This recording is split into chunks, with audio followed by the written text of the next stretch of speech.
नमस्कार।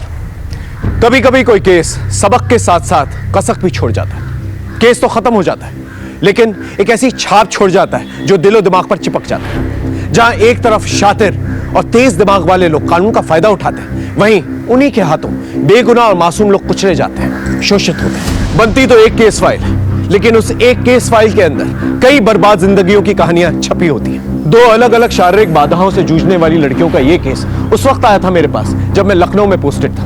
अपने दिमागी कमी से जूझती नीता, मेरी बेटी का दिमाग कमजोर है। अपने शारीरिक कमी से लड़ती वीना, इस प्रॉब्लम के साथ मेरे से आईएएस नहीं होगा। एक तरफ वीना आईएएस एग्जाम को लेकर अपने पिता के दबाव में, तो दूसरी तरफ नीता तरह तरह के दर्द झेल रही है। घर के बाहर हर कोई फायदा उठाना चाहता है। अलग परिवार, अलग मसले, दोनों की जिंदगी में मचा तूफान। मुझसे तो नीता वीना की लगी, लेकिन कुछ कहा नहीं जा सकता। एक ऐसा केस जिसने जज्बाती रिश्ते जोड़ दिए। यकीन मानिए ये केस मैं आज तक नहीं भूल पाया, और मुझे पूरा यकीन है ये केस देखने के बाद आप भी नहीं भूल पाएंगे।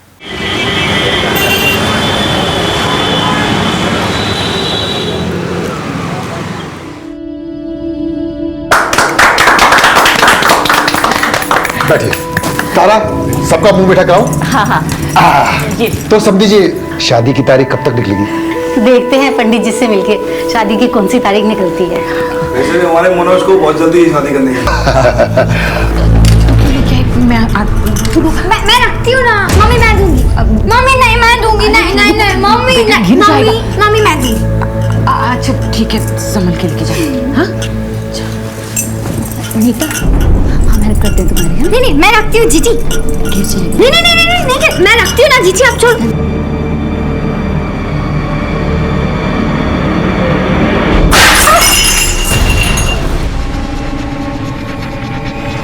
तबीयत तो ठीक है ना बच्चे की? नहीं, ऐसी कोई बात नहीं। तारा, साफ करा। अरे मम्मी मैं साफ करती हूँ। पूछा, अरे पूछा कहाँ है?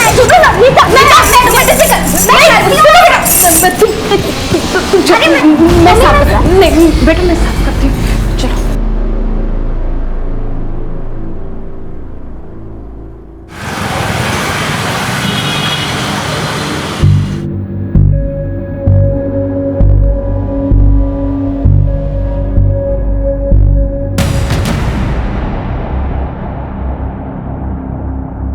अरे कंट्रोल कर इसे, इसके चलते एग्जाम खराब हो रहे हैं तेरे। एक बात याद रख, सपने पूरे करने हो ना, जिद पकड़नी पड़ती है। लेकिन मैंने इंजीनियरिंग तो कर ली है ना पापा। इस प्रॉब्लम के साथ मेरे से आईएएस नहीं होगा। और पापा वैसे भी क्या जरूरत है आईएएस बनने की? जरूरत है क्योंकि इसमें रुतबा है, पावर है, सम्मान है, और सबसे ऊपर मेरा सपना है। कब आ रहे हैं तेरे मेंस के रिजल्ट्स? परसों।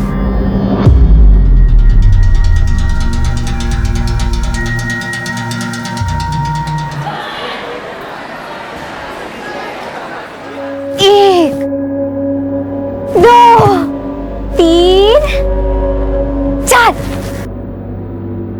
देख क्या कर रही है? दिख रहा होगा इसको कुछ आसमान में। इसका तो दिमाग ही काम नहीं करता।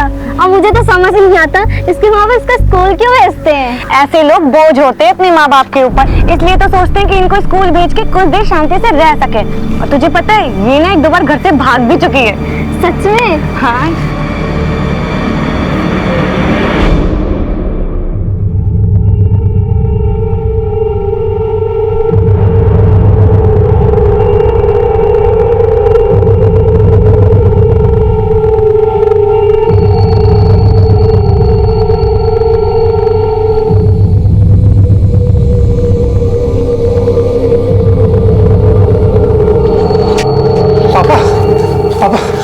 पापा नीता वहां भी नहीं मिली। मार्केट में देखा? हर जगह देखा पापा। क्या नीता वहां भी नहीं पहुंची? पापा हमने हर किसी को फोन कर लिया, नीता कहीं भी नहीं पहुंची है। लेके होगी मेरी बच्ची, तूने उसे गली के चौराहे तक देखा? माँ मैं हर जगह देख कर आऊँ, नीता कहीं भी नहीं है। तुम भी कमाल करती हो, चौराहे तक आएगी तो घर पे नहीं आएगी। अनिल, तुझे कितनी बार समझाया उसे स्कूल से अकेले मत आने दिया कर। पापा मैं गया था स्कूल, लेकिन नीता वहां पर भी नहीं। माँ आप क्यों परेशान हो रही हो? पिछले साल भी तो उसने यही किया था, 2 बार चली गई थी घर से। इस बार भी किसी बस में चढ़ गई होगी, आ जाएगी वापस वो। कैसे आ जाएगी वो? हाँ, कैसे आ जाएगी? माँ, उसके दिमाग की हालत ठीक नहीं है। वो सिर्फ दिखने में 18 साल की, लेकिन उसका दिमाग एकदम बच्चे जैसा है और उसे दुनिया की भी कोई समझ नहीं है। मेरा दिल बहुत घबरा रहा है। आप ढूंढिए ना उसे, कहाँ है मेरी बच्ची? ढूंढिए ना मेरी बच्ची कहाँ है? मैं कुछ करता हूँ, मैं कुछ करता हूँ। फिर से नाम नहीं आया, इसका मतलब तो यही हुआ ना कि तू फिर से फेल हो गई। पापा, मैंने पूरी तैयारी की थी। अरे क्या खाक तैयारी की थी? आखिरी अटेम्प्ट बचा है, ठीक से तैयारी करो, तुम्हें आईएएस बनना है बस। लेकिन बाप, इस हालत में मुझसे नहीं होगा पापा। पापा मेंस में बहुत लिखना पड़ता है, मुझसे सच में नहीं होगा। अरे सब दिमाग में है तेरे। अभी हिल रहा है हाथ, हिल रहा है अभी। इसका इलाज भी है मेरे पास।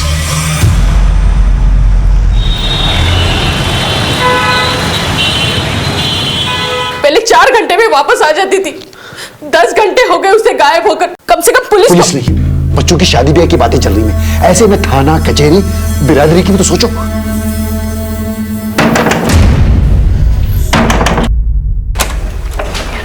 जी, ये आपकी बेटी है? नीता कहाँ गई थी बेटा? कहाँ गई थी तुम? शुक्रिया, चाय पानी कुछ लेंगे आप? नहीं, आपकी बेटी को संभाल के रखिए। बहुत बहुत धन्यवाद आप लोगों का।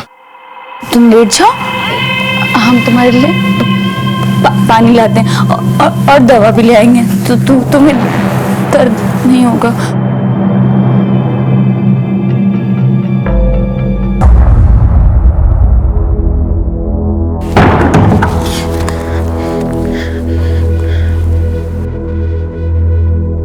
हेलो, नहीं मान रहे पापा, लेकिन मैं भी मौका देख के निकल आऊंगी तुम्हारे पास। सारे अरेंजमेंट्स तो हो जाएंगे ना? हाँ वीना, मैं तुम्हारे साथ हूँ। देखो, वहां से ऐसे निकलना किसी को पता ना चले, फिर देखते हैं क्या करना है।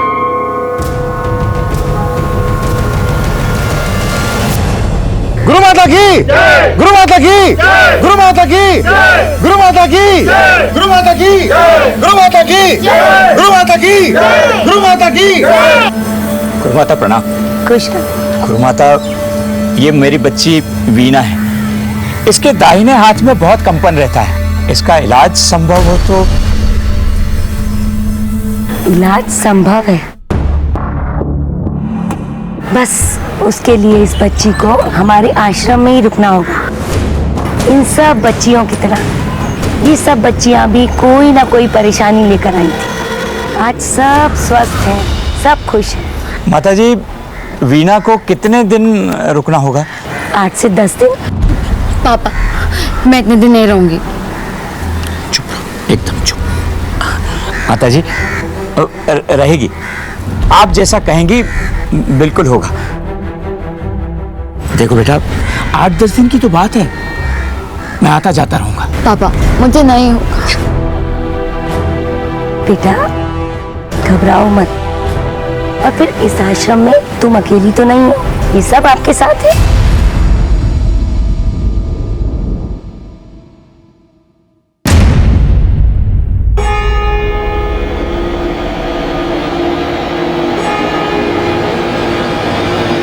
बस्ती की बाहर मिली थी कल रात को। सुना है कुछ हुआ है इसके साथ? हमें बचपन से सिखाया जाता है कि डिपेंडेंट लोगों का ख्याल रखें, चाहे वो बच्चे हों या बूढ़े। वक्त निकाल के थोड़ा सा समय बिताएं उनके साथ, लेकिन उन्हें कभी भी इस बात का एहसास ना होने दें कि वो किसी से कम है। एक तरफ वीना आईएएस एग्जाम को लेकर अपने पिता के दबाव में थी, तो दूसरी तरफ नीता तरह तरह के दर्द झेल रही थी। उसके साथ होते शोषण से बेखबर थी और एक दिन अचानक से फिर से गायब हो गई। देर से ही सही, अब की बार उसके माँ बाप ने कानून का दरवाजा खटखटाया। लड़की को गायब हुए 6 दिन हो गए और अब आए आप लोग। सर, हम लोग ढूंढ रहे थे और हमें लगा कि वो लौट आएगी। 6 दिन बाद लगा आप लोगों को? कैसे माँ बाप हैं आप? सर, इससे पहले भी वो गई है, लेकिन लौट आई थी। इससे पहले मतलब? सर, मेरी बेटी का दिमाग कमजोर है, वो कहीं पे भी चली जाती है, रास्ता भटक जाती है। और पिछली बार तो वो पिछली बार 10 घंटों के बाद लौट आई थी। किसी पे शक है आप लोगों का? नहीं सर। देखिए आपकी लड़की 18 की है। तो ऐसा भी तो हो सकता है किसी लड़के के साथ कोई चक्कर चल रहा हो, आप दोनों को पता ही नहीं था, या फिर कोई उसके पीछे पड़ा हो। नहीं नहीं सर, मेरी बेटी ऐसा नहीं कर सकती। मैंने कहा ना आपसे, उसका दिमाग कमजोर है, वो सिर्फ स्कूल जाती है और कहीं नहीं। कोई फोटो वगैरह है आप लोगों के पास? हाँ सर। ठीक है, हम अपनी कार्रवाई शुरू करते हैं, आप लोग जा सकते। ठीक है सर, थोड़ा जल्दी कीजिए सर। राज जी, ये फोटो सभी थानों में सर्कुलेट करो और मोहल्ले में स्कूल में पूछताछ करो। जी सर।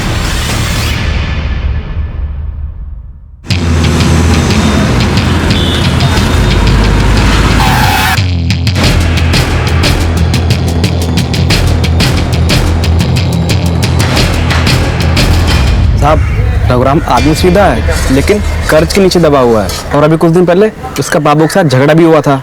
ओ सिंह साहब, बहुत घुमा रहे हो। 6 महीने के लिए कह के लिया था कर्जा, 1 साल से ऊपर हो गया है। इरादा क्या है? भाई अभी थोड़ा परेशानी में उलझा हूँ, दिवाली का बोनस आ जाएगा ना, तुम्हारा सारा कर्जा उतार दूंगा। अरे क्या होली क्या दिवाली, निकालो मेरा पैसा भरना क्या? अरे कर्जा लिया है, कोई बिक नहीं गया तुम्हारे हाथों।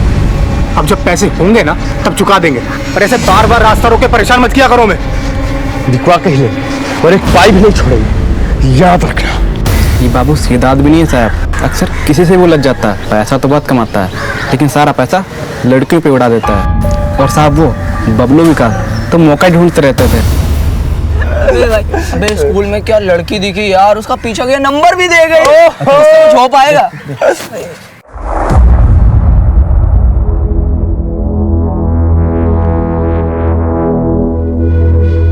अरे पगला, वही सुना, 2 और 2 कितने होते?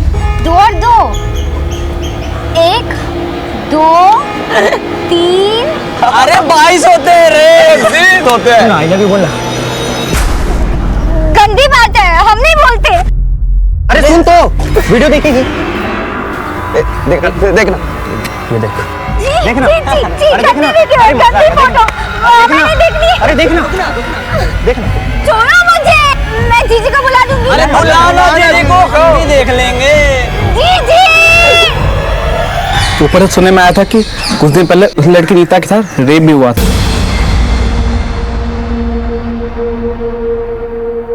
और क्या क्या छुपा रहे हैं आप लोग हम लोगों से? नहीं नहीं सर, हम कुछ भी नहीं छुपा रहे हैं, सब कुछ तो बता दिया हमने आपको। देखिए झूठ मत बोलिए, हमें इन्फॉर्मेशन मिली है कि पिछले हफ्ते आपकी बेटी के साथ जबरदस्ती की गई।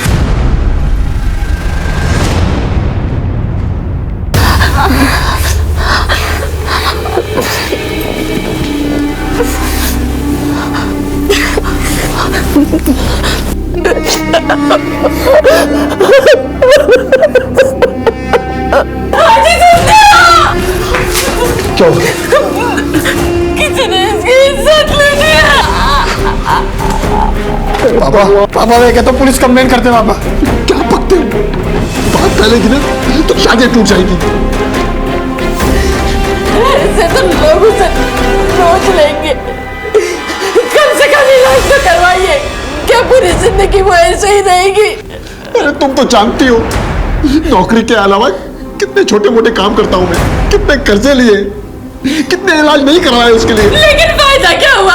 आपकी बेटी के साथ दुष्कर्म हुआ है, FIR दर्ज करवाया था कहीं पर? नहीं सर, नहीं कराया। कमाल के माँ बाप है आप। ये बाबू कौन है, क्या चक्कर है आप लोगों के साथ? सर हम एक क्लर्क हैं और क्लर्क की तनख्वाह पे बच्चों की पढ़ाई, घर का खर्चा पूरा नहीं होता, इसलिए हमने बाबू से ब्याज पे कर्जा लिया था। जैसे तैसे करके हमने अपनी बेटी की शादी पक्की की। बस घर की इज्जत के लिए हम चुप रहे सर। समाज क्या कहेगा, शादी टूट जाएगी, इन्हीं चीजों की फिक्र थी ना आप लोगों को? कभी अपनी बेटी का इलाज करवाया, उसकी मानसिक स्थिति जानने की कोशिश की?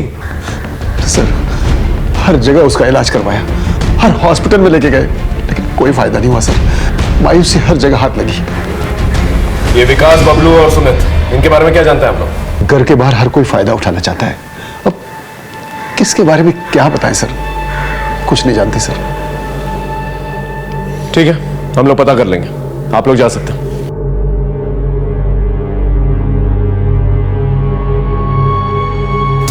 राजदीप साहब, ये बबलू, विकास, सुमित और बाबू को उठा के ले जाओ सब। क्या क्या मतलब क्या है आपका कि वो वहां नहीं है?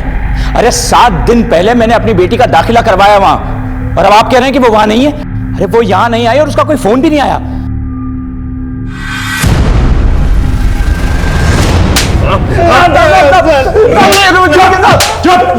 लड़कियों की मासूमियत का फायदा उठाता है, उन्हें छेड़ता है। हाँ? हाँ? बोल बोल नीता का बोल। हाँ? हाँ? सर हम उसे मजे लेने के लिए परेशान करते थे सर, हमने कुछ नहीं किया सर। कुछ नहीं किया? नहीं सर, हमने कुछ नहीं किया। अच्छी तरह से खातिरदारी करो ये। देख, तेरा रिकॉर्ड बहुत खराब है बाबू, सच सच बता। बाप को कर्ज देता है, बाद में बेटी से वसूलता है। सीधे सीधे बता दे नीता का है, बोल। मैं मानता हूँ कि मेरा झगड़ा हुआ था रघुराम जी से। वो थे कि मेरा पैसा लौटाने का नाम ही नहीं ले रहे थे साहब। अब पैसा अटक गया था, मेरा घर परिवार कैसा चलता साहब? घर या याशी का अड्डा? तेरा पूरा कच्चा चिट्ठा है हमारे पास, समझ में आया? सच बोल। साहब मैं मानता हूँ कि मेरा उससे झगड़ा हुआ था, लेकिन इन सब में मेरा लेना देना नहीं है साहब। मैं सच बोल रहा हूँ साहब। सर मैंने खुद एडमिशन करवाया था अपनी बेटी का। अब वो कह रहे हैं कि बिना बताए वो वहां से कहीं चली गई। सर मैंने तो उसका मोबाइल भी अपने घर पे रख लिया था सर। आश्रम का नाम क्या बताया आपने? तत्व आश्रम बसंतपुर।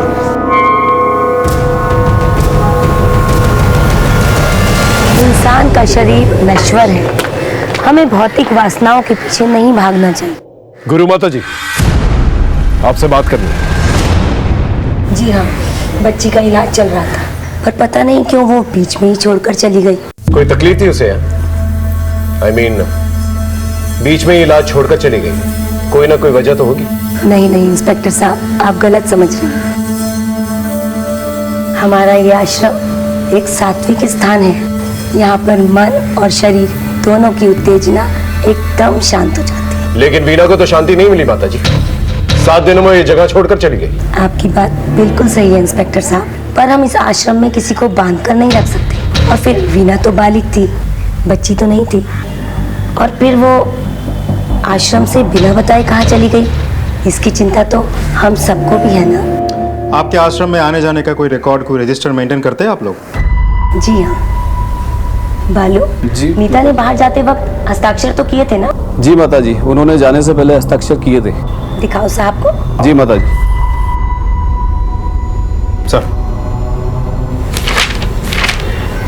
सर अंदर तो कोई नहीं है। ठीक है, हम चलते हैं।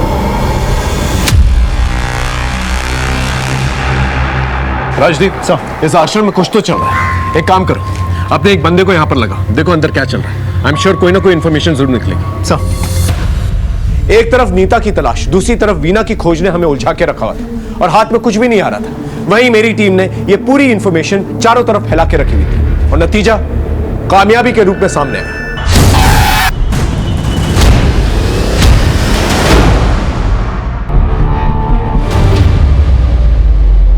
हाँ सर, यही नीता है।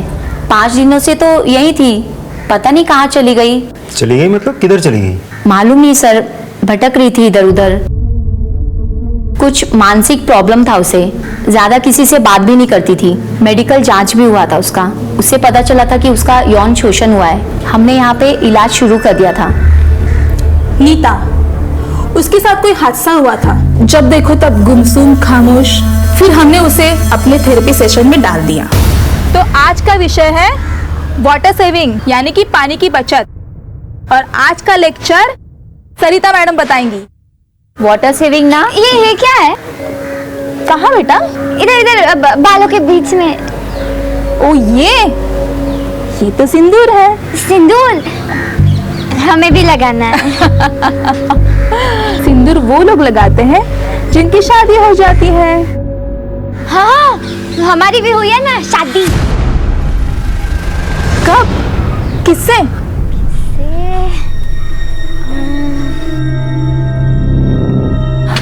नीता बेटा, नाम क्या उसका, तुम्हारे हस्बैंड का?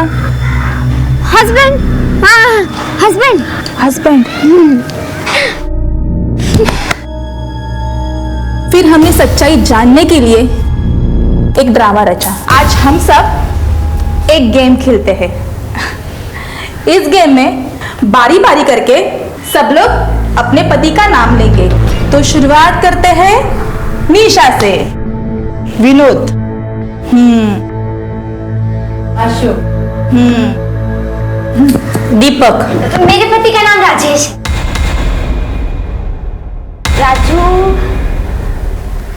राजेश है, राजेश। राजेश? कोई सरनेम? नहीं, सिर्फ राजेश।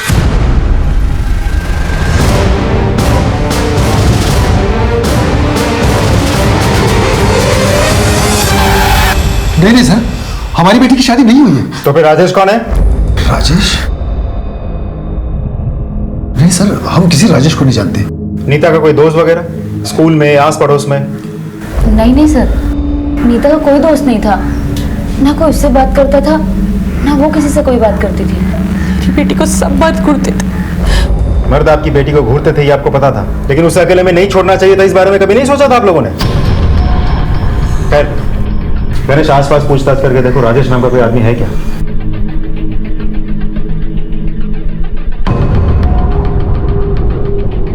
गणेश, इस फैमिली पे नजर रखो और जैसा भी होता है मुझे अपडेट करो।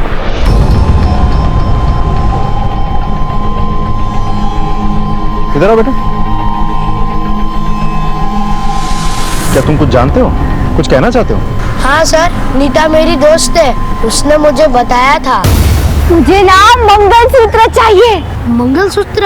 अरे वो जो टीवी में पहनता है ना मम्मी लोग गले में, वो टीवी में की थी ना उसने शादी, मुझे वैसी शादी करनी है। तेरे पास है क्या मंगलसूत्र? हमें ना उसने बोला है कि शादी करने के लिए मंगलसूत्र चाहिए। ए, तू लेके आएगा क्या मंगलसूत्र? बोलना रोहित, तू कुछ करना प्लीज। मंगलसूत्र? मतलब नीता को शादी के लिए कोई उकसा रहा था और उसे घर से भगाने में कामयाब भी हो गया था, फिर बाद में उसका इस्तेमाल किया होगा और सड़क पर छोड़ दिया होगा। एक काम करो, सभी थानों को अलर्ट करो। नीता जैसी लड़की का कोई भी फायदा उठा सकता है, उसे जल्द से जल्द ढूंढना होगा। और एक काम करो, मोहल्ले में आने जाने वाले रास्तों पे पूछताछ करो। आप एक्सक्यूज मी। हाँ बोलो। अच्छा ठीक। पता नहीं वो एक बात बार बार कहती थी कि किसी आश्रम में उसका इलाज हो रहा है, तत्व आश्रम। तत्व आश्रम? उधर कोई वीना नाम की लड़की उसके रूम में उसके साथ रहती थी।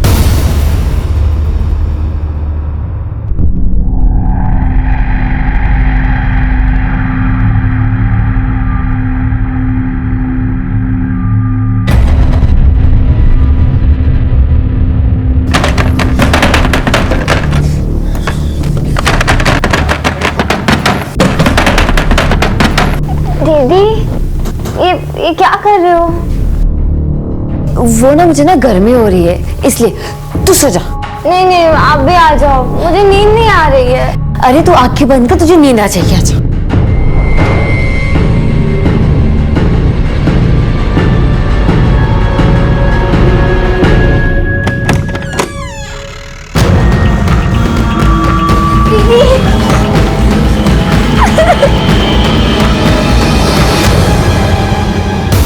वीना?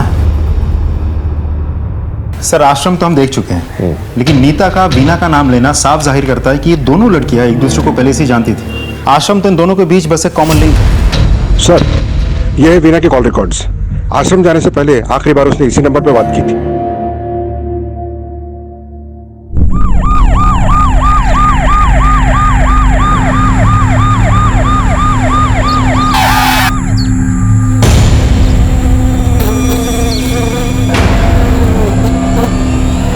आसपास चेक कर।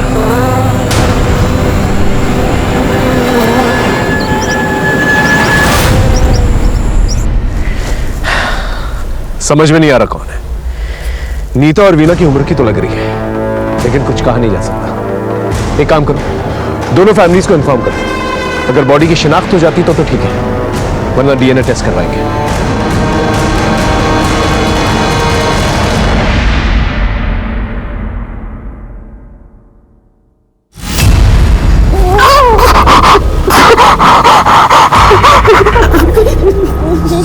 ये मेरी बेटी नीता नहीं है, नहीं है मेरी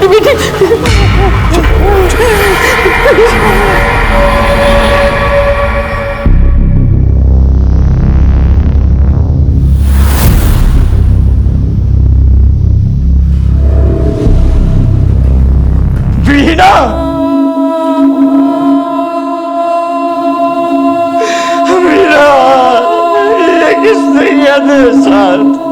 मैं तो तेरे पंख सजा रहा था और कुछ नहीं। मुझे माफ कर दे, मेरे इच्छाओं ने तेरी जान ले ली। वीना की लाश मिल चुकी थी, लेकिन अभी भी नीता का कोई अता पता नहीं था।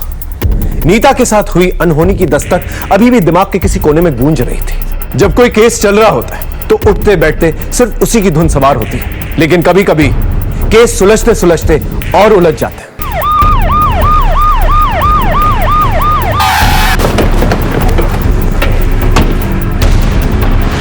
हटिए।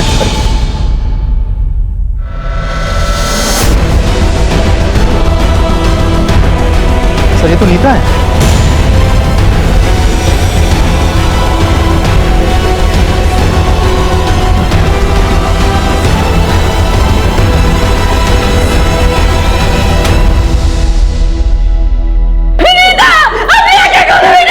छोड़ के नहीं जा सकती,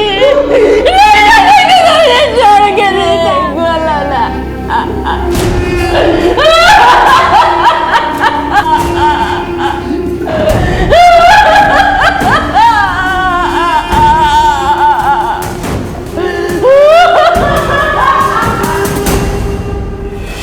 ये अकेली इतनी दूर तो गई नहीं होगी ऊपर। इसे कोई लेकर गया होगा और फिर बाद में मार दिया होगा। इसकी पोस्टमार्टम रिपोर्ट मंगवा और सभी नाकों को अलर्ट करो। मुरादाबाद पुलिस से कोऑर्डिनेट करो। ये राजेश मुझे जल्द से जल्द चाहिए।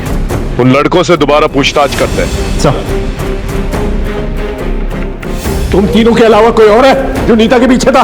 हाँ साहब, एक लड़का हमेशा नीता को बचाने के लिए आ जाता था साहब, और हम लोगों को भगा देता था। ओए हेलो, भागो एकदम। नाम क्या है उसका?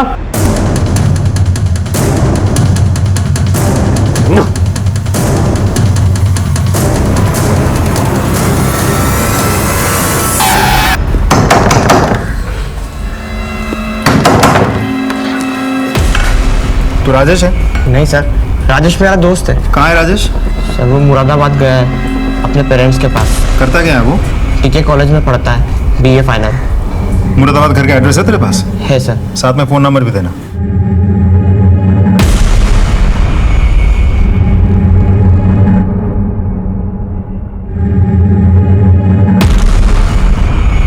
Thank you.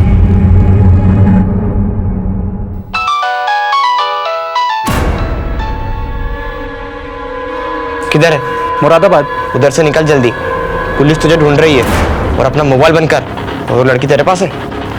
नहीं भाई, वो वहाँ है जहाँ पुलिस के फरिश्ते भी नहीं पहुँच सकते। अच्छा चल, तू अब फोन रख।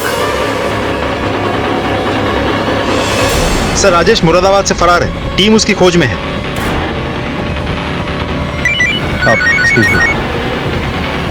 हाँ बोलो।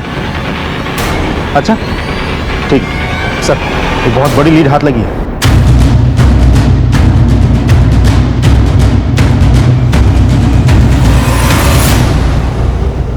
तो ये रहा वो कमरा जहां गुरु माता के पति लड़कियों का यौन शोषण करता था। सर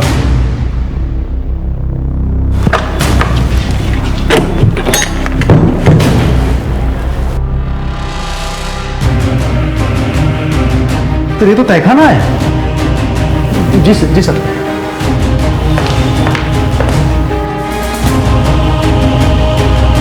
और सर ये भी पता लगा कि नीता और मीना का शोषण भी यही किया गया था।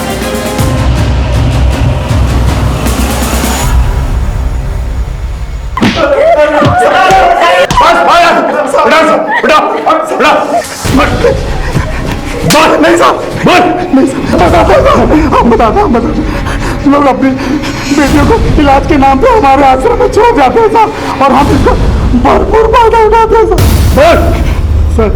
एक दिन मीना ने बेहोशी का दवा नहीं पिया और उसने बेहोश होने का नाटक किया सर, और जब मैंने उसको बिस्तर पे लिटाया तो उसने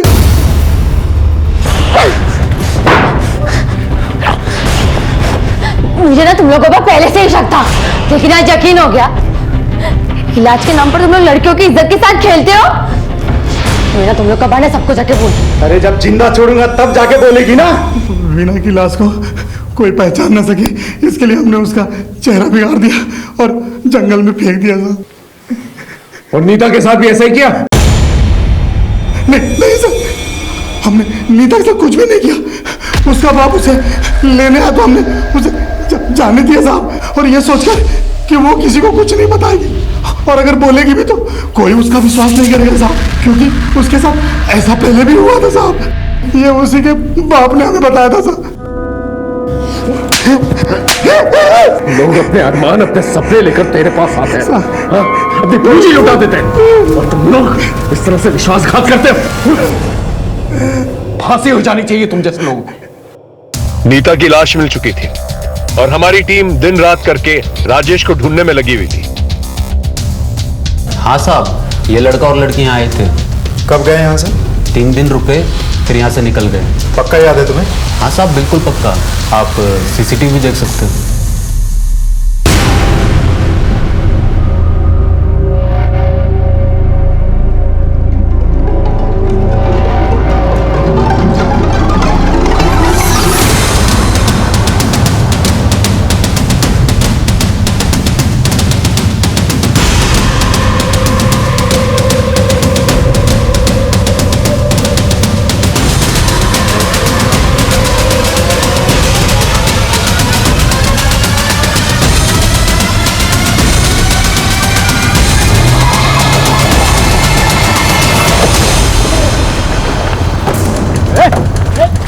साहब मैंने क्या किया साहब? मैंने क्या किया? बहुत जल्दी चल साहब बताओ तो सही, मैंने किया क्या है साहब? अरे साहब बताओ तो सही।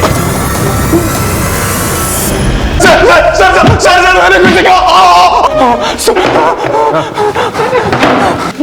तेरा सारा कच्चा चिट्ठा है हमारे पास, इसे सच सच बोल। सर मैं आते जाते देखता था उसे, गली के लड़के छेड़ते थे उसे सर। इसे तूने अपनी शेखी दिखाई, लड़कों को भगाया और अपने काम पे लग गया। नहीं सर, वो मेरी दोस्त बन गई थी सर। दोस्त बन गई थी? क्या उसकी मासूमियत का फायदा उठाया तूने? बोल। सर वो उसके स्कूल से आते जाते समय मैं उससे मिलता था, उसे चॉकलेट और आइसक्रीम बहुत अच्छा लगता था सर, तो वो मेरी अच्छी दोस्त बन गई थी। तो मुझे लगा मैं जो चाहे वो कर सकता हूँ सर। सर मैंने उसका भरोसा जीत लिया था। फिर एक दिन। अरे क्या हुआ नीता, इतनी दुखी क्यों हो? वो ना मैंने टीवी पे देखा। क्या देखा? एक लड़की की शादी हो गई, हमें भी करनी है। क्या? शादी के कपड़े, गहने, और वो जो बाल में डालते हैं ना लाल लाल सिंदूर। हाँ मम्मी भी डालती है, वही मुझे भी चाहिए। अरे तो इसमें दिक्कत क्या है, हो जाएगी तुम्हारी भी शादी। सच्ची? मैं करूंगा ना तुमसे शादी।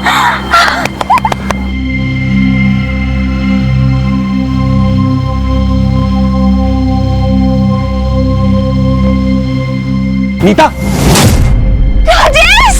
नीता तूने शादी के लिए बोला था ना? हाँ। तो शादी का टाइम आ चुका है और मैंने सारी तैयारियां भी कर ली हैं। अच्छा, मैं घर में सबको बता के आती हूँ। अरे नहीं बाबा, ये ना सीक्रेट वाली शादी है, सबको बताएंगे तो बात बिगड़ जाएगी। हाँ, तो फिर क्या करेंगे? तो फिर क्या, तू चल मेरे साथ। हाँ, तू चल मेरे साथ। चल चल चल, चल। मैं उसे भगा के उस होटल में ले गया था सर। आओ।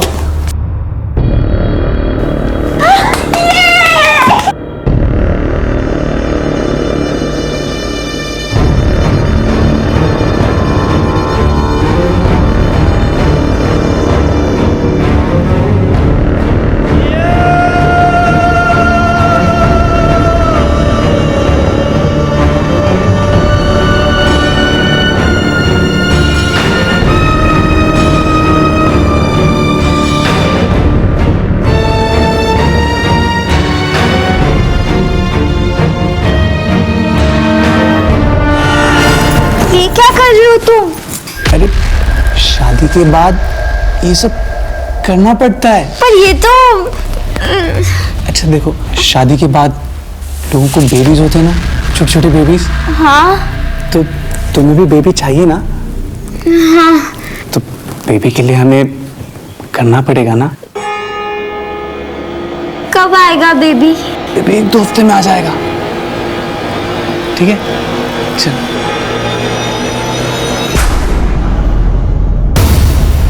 सर हम लोग 3 दिन उस होटल में रुके, फिर मेरा जी भर गया था और मुझे घर वापस जाना था और उस लड़की से पीछा छुड़ाना था मुझे। निकाल कालिसी, ये क्यों कर रहे हो तुम? तू ना इसके लायक नहीं है।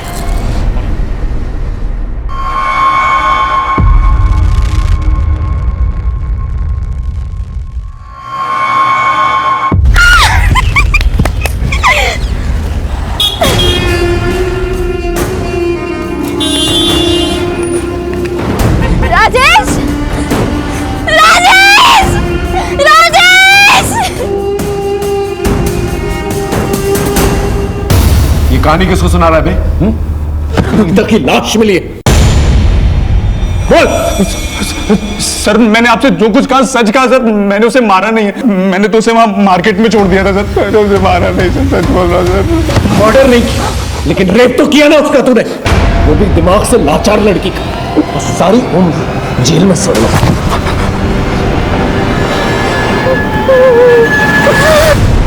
सर अगर इसने नहीं मारा है तो किसने मारा होगा फिर? ताज्जुब की बात यह है कि नीता घर आई और घर से उसे राजेश लेकर गया और घर वालों ने देखा ही नहीं।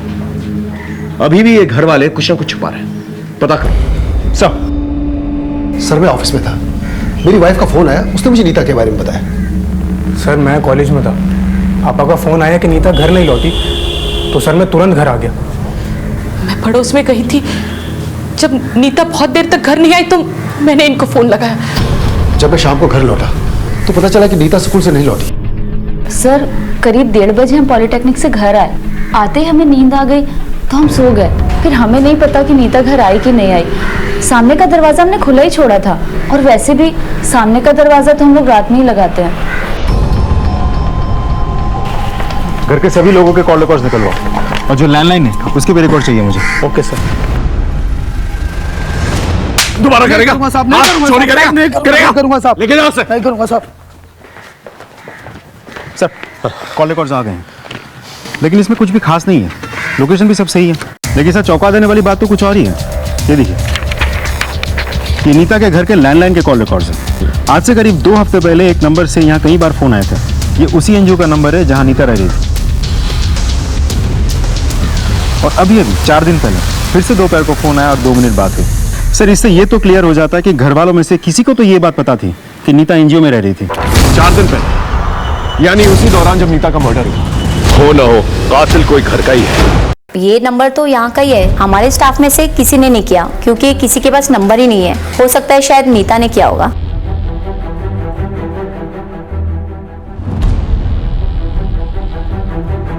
अगर नीता ने फोन किया था तो फिर फोन उठाया किसने? और अगर किसी ने फोन उठाया था तो वो एनजीओ गया था या नहीं गया था नीता को लेने? और अगर नहीं गया था तो क्यों नहीं गया था? सर हमने नीता को घर का फोन नंबर रटाया हुआ था, पर हमारी उससे कोई बात नहीं हुई।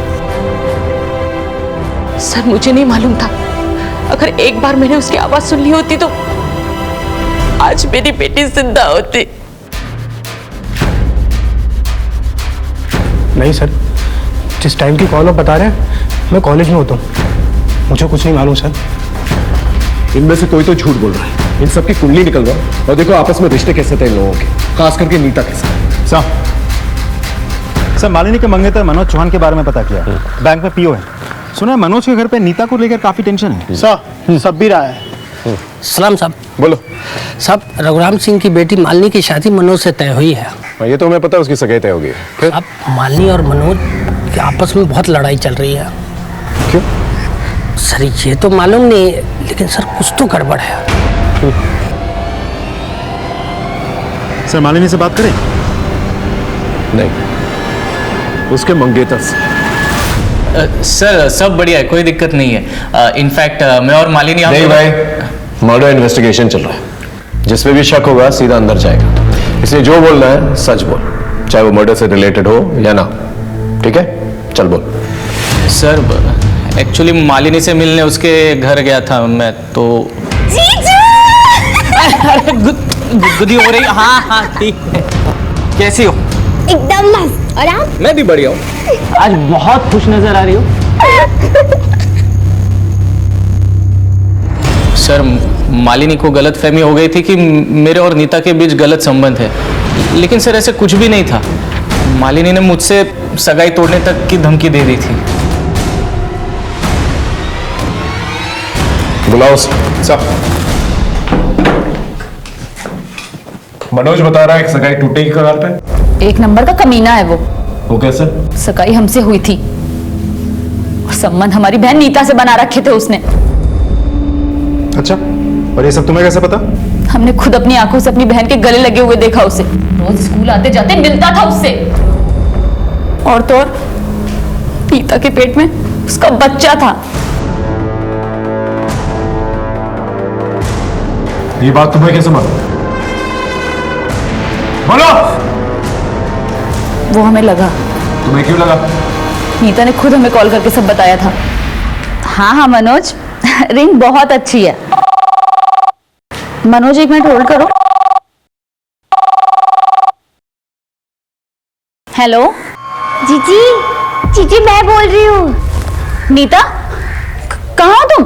जीजी आपको मालूम है मेरी ना शादी हो गई है और मेरे पेट में एक बेबी है। शादी? बच्चा? क्या बकवास कर रही हो? किससे हुई शादी? जीजी वो ना एक सीक्रेट है, मैं आपको घर आके बताऊंगी।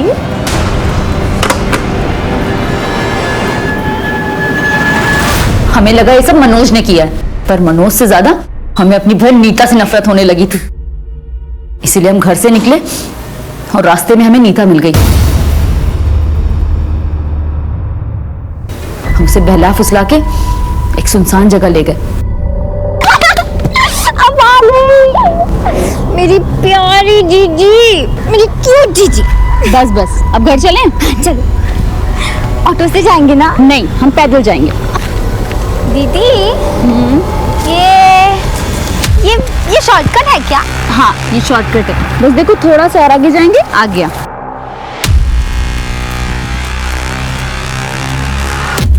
जीजी वो क्या है? कितना बड़ा है जीजी।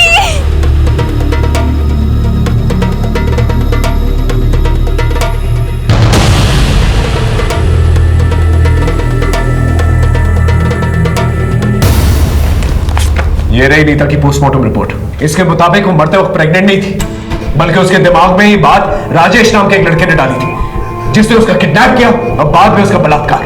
तेरी गलतफहमी की वजह से तूने अपनी बहन की जान ले ली। नहीं, आप झूठ बोल रहे हैं। ये सच है। अब सारी जिंदगी जेल में सड़ना।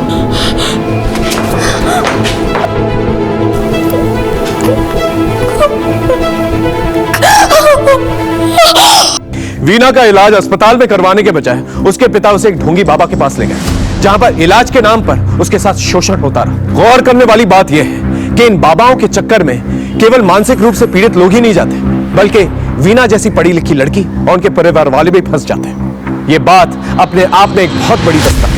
अपनी मेहनत और अपनी काबिलियत के दम पर कामयाबी पाने के बजाय इंसान चमत्कारी शॉर्टकट ढूंढने लगता है। उन्हें लगता है एक जादू की छड़ी घूमेगी और रातों रात उन्हें कामयाब करके चली जाएगी, लेकिन होता बिल्कुल उल्टा है, उन्हें तबाह करके चली जाती है। देखते हैं हमारे आज के एपिसोड की दूसरी कहानी। ये देखो, ये है Zenith cash management solution agency का बोरीवली सेंटर। इसके अंदर इतना पैसा है ना कि अगर आधा भी लूटोगे ना तो पूरी जिंदगी बदल जाएगी सबकी। हमारे आदमी ने यहाँ का पूरा ज्योग्राफी रिकॉर्ड कर लिया है। ये देखो, ये है मेन एंट्रेंस। इसके ऊपर सीसीटीवी कैमरा लगा हुआ है। अंदर जाते ही लेफ्ट में ये गार्ड बैठता है, हालांकि ये गार्ड रात के टाइम अंदर होता है। जैसे ही अंदर जाते हैं राइट हैंड साइड में ये देखो, यहाँ ये है सीसीटीवी रूम। यहाँ का जो गार्ड है वो पूरा टाइम सीसीटीवी फुटेज मॉनिटर करता है, इससे बच के रहना। अंदर बाहर की सारी ज्योग्राफी दिमाग में घुसा लो। यहाँ का छप्पा छप्पा रिकॉर्ड कर लिया है मैंने। हमारा टारगेट है ये लॉकर रूम। अंदर जाते ही आपको ये जो स्टाफ नजर आ रहा है, ये स्टाफ रात को 9 बजे घर चला जाता है। इन 4 गार्ड्स को मुर्गा बना के हमें अपना उल्लू सीधा करना है। उल्लू उड़ते हैं रात को, हम यहाँ से पूरा पैसा लेके रात को उड़ेंगे।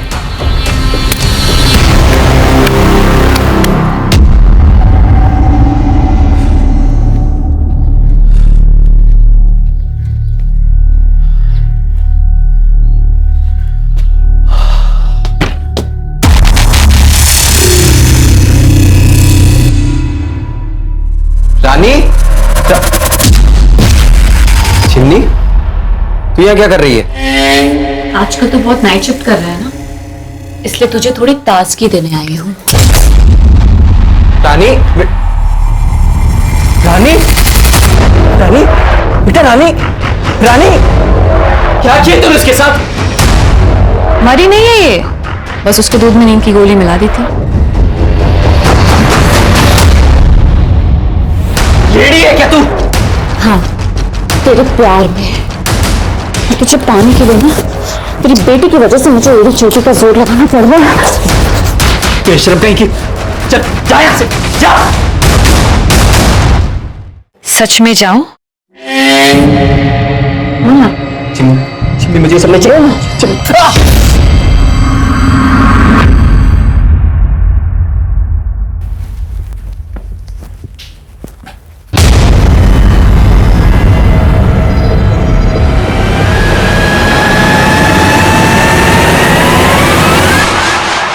तुम यहाँ? चेक कर रहा था तुम अकेली हो या कोई। अब खड़ी खड़ी क्या देख रही हो? दरवाजा खोलोगे या खिड़की से आ जाऊं?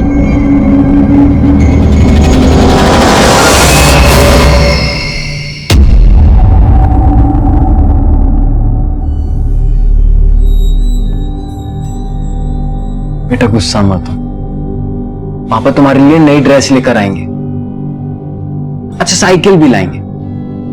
मुझे इलेक्ट्रिक कार चाहिए। बेटा इलेक्ट्रिक कार तो 20,000 से कम की नहीं आएगी और तेरे पापा की पगार तो सिर्फ 10,000 है। तो ठीक है, अपना ड्रेस लाओ ना साइकिल, बस आप वो गंदी आंटी से मिलना बंद कर दो और उनको मेरी मम्मी बनाने का सोचना भी मत। अच्छा ठीक है, नाराज मत हो, मैं काम से वापस आऊंगा ना तो बात करेंगे, ठीक है? और हाँ, वो गंदी आंटी आए तो दरवाजा मत खोलना।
नमस्कार, मैं senior inspector Abhimanyu Jindal, crime petrol Dastak में आप सभी का स्वागत करता हूं।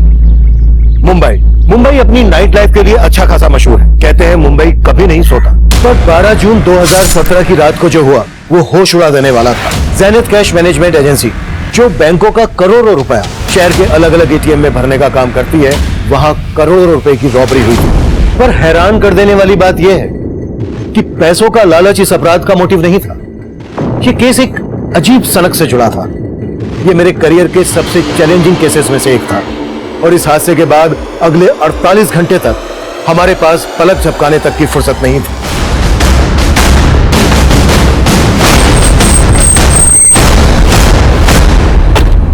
सर, मैं यहाँ का रीजनल मैनेजर हूँ प्रथमेश। सर, हमारे यहाँ केवल लूट नहीं हुई, एक मर्डर भी हुआ।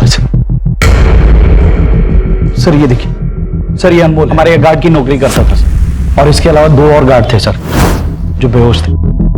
वो कहाँ है? सर, हमने उन्हें हॉस्पिटल पहुंचा दिया। आप? मैं विक्रम सालुंखे, इस कंपनी का ओनर। आपका लॉकर रूम किधर है? आइए सर। विकास, बाहर देखो सर। एक मिनट, डोंट टच। आप लोग यहीं वेट कीजिए।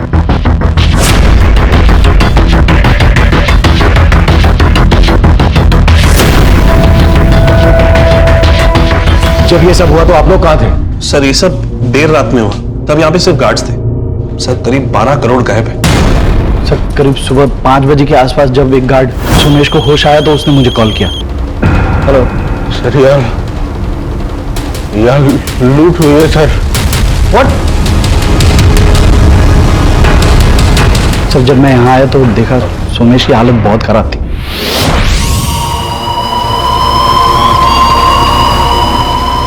और रवि भी बेहोश पड़ा हुआ था सर, और एक गार्ड गायब था सर। एक गार्ड गायब भी है? कौन? माधव सिंह।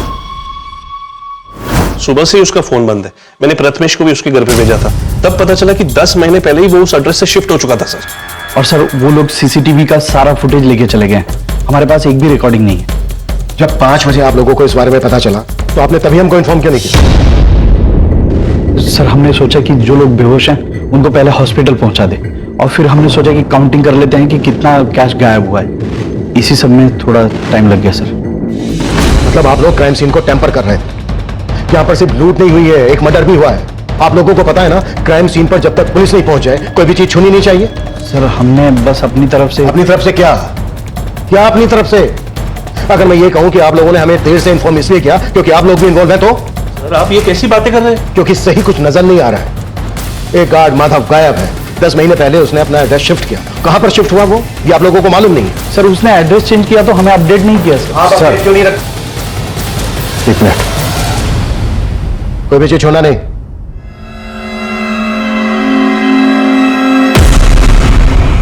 ये देखिए सर, यहां के सीसीटीवी को कपड़े से ढक दिया गया है। अंदर सीसीटीवी के DVRs गायब है। यहां पर सीसीटीवी को कपड़े से ढक दिया गया है। सब कुछ बहुत ही प्लानिंग के साथ किया गया है। ये सब आपसी मिलीभगत के बिना पॉसिबल नहीं है। पाटिल, जो गार्ड माधव गायब है उसकी डिटेल पता करो और चेक करो, अगर उसने एड्रेस शिफ्ट कर दिया है तो कहां पर शिफ्ट किया है। सर विकास, लूट बहुत बड़ी है। इतनी बड़ी लूट का माल ले जाने के लिए उन्होंने कोई ना कोई गाड़ी का इस्तेमाल जरूर किया होगा। यहाँ आने वाले डायरेक्शन में जहां जहां सीसीटीवी है सब जगह चेक करो। स्पीड चौकी, टोल नाका, सब पर अपडेट करो। Okay sir.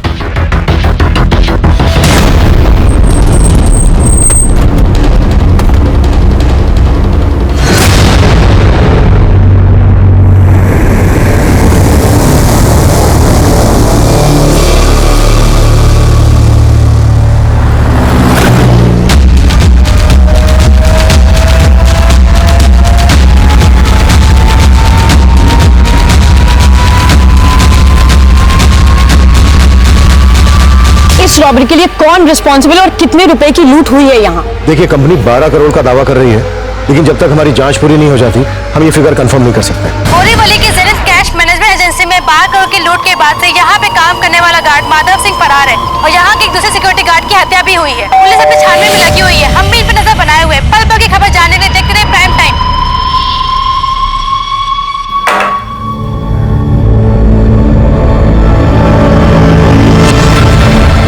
गुड मॉर्निंग भाभी जी। भाई रेडी है क्या जॉगिंग के लिए? नहीं, वो तो नहा रहे हैं। आज जॉगिंग पे नहीं जाएंगे, उनकी तबीयत ठीक नहीं है। अरे भाभी जी, आपके हाथ पे खून, चोट लगी है क्या? नहीं नहीं, वो सब्जी काट रही थी ना तो थोड़ा सा लग गया। आपको कुछ और कहना था? नहीं भाभी, चलता हूँ।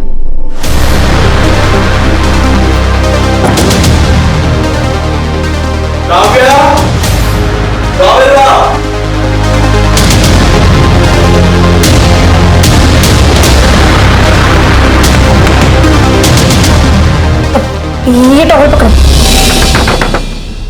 रानी, रानी बेटा दरवाजा खोलना। मैं नहीं खोलूंगी दरवाजा, अब चले जाओ यहाँ से।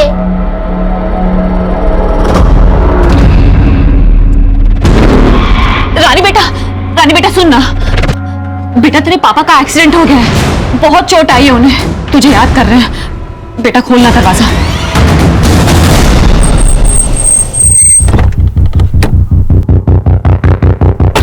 सर मुझे पता ही नहीं चला सर कल रात क्या हुआ था।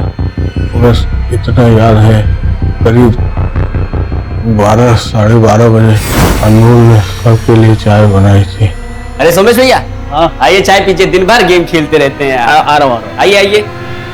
रवि भैया हाँ चाय पीजिए, मजा आ जाएगा। फिर माधव को किसी का फोन आया, फोन पे बात करने के बाद उसने भी चाय पी सर। चाय में ऐसा क्या मिला है बे? सर भारी भारी सा लग रहा है। सर चाय में कुछ मिला हुआ था सर, पता ही नहीं चला कब आंख लग गई, और जब आंख खुली तो मैंने देखा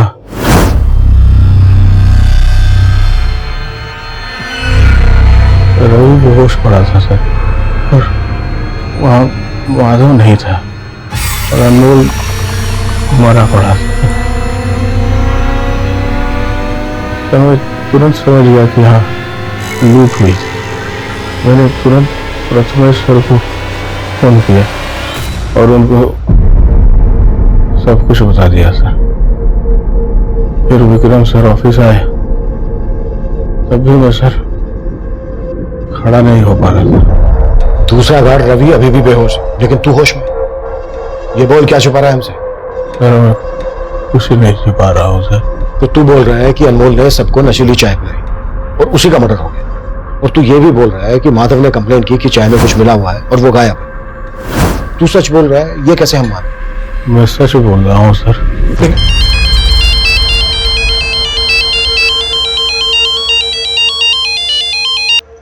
हाँ पटेल सर मैंने कंफर्म किया, माधव ने जो ऑफिस में एड्रेस दिया था 10 महीने पहले तक वो अपनी बेटी और बीवी के साथ में वहीं रहता था, लेकिन 10 महीने पहले उसकी बीवी की मौत हो गई और वो कहीं और शिफ्ट हो गया। कहाँ शिफ्ट हुआ कुछ पता चला?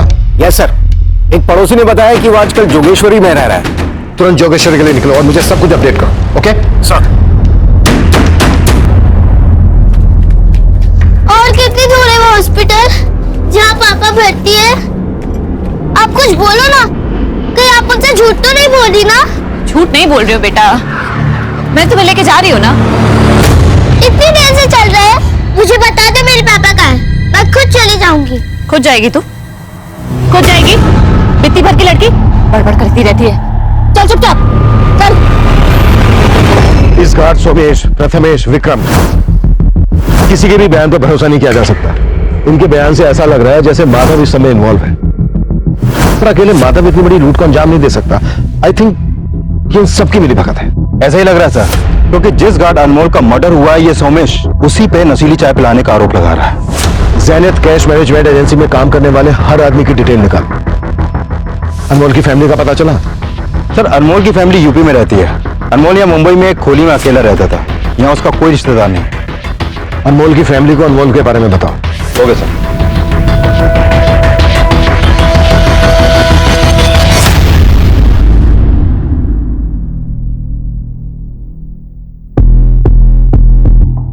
सुनिए, ये माधव का घर यही है? हाँ सर, यही वाला है माधव का घर। कहाँ गया माधव, कुछ पता है? नहीं सर, माधव को तो देखा नहीं, पर एक औरत आई थी आज सुबह जो माधव की बेटी को लेकर गई है। कौन औरत? सर वो तो नहीं मालूम, पर वो अक्सर आते जाते रहती है यहाँ पे। ये कहाँ लेके आई आप मुझे? ये हॉस्पिटल नहीं है, मुझे पापा के पास जाना। चल अंदर। मुझे मेरे पापा पास जाना है, मेरे पापा पास चलो मुझे। पापा पास जाना है, पापा पास जाना है, पर तेरे पापा कहाँ हैं? ये मालूम है तुझे? कहाँ है मेरे पापा? लाओ सर। साला ये तो उठ ही नहीं रहा है। लगता है चाय का नशा उतरा नहीं अभी तक। चला दे ठीक से। सुन, अपने लिए चाय का इंतजाम कर, और भाई वैसे वाली चाय मत लाना जिसको पी के अभी तक बेहोश है।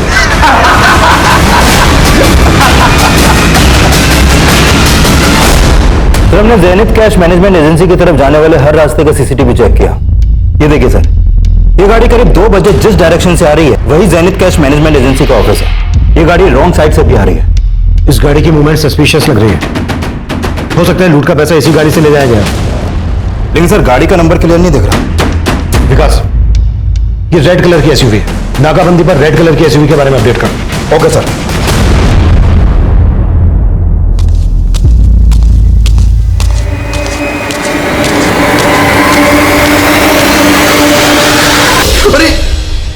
क्या कर रही हो तुम? क्या हुआ, तुम्हारा मूड ठीक नहीं लग रहा है आज? नहीं नहीं, मेरा मूड बिल्कुल ठीक है। काव्या, क्या हुआ?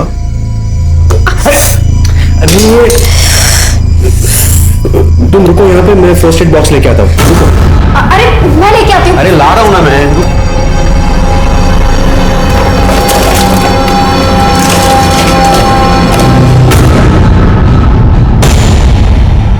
अब रो के क्या साबित करना चाहती हो तुम?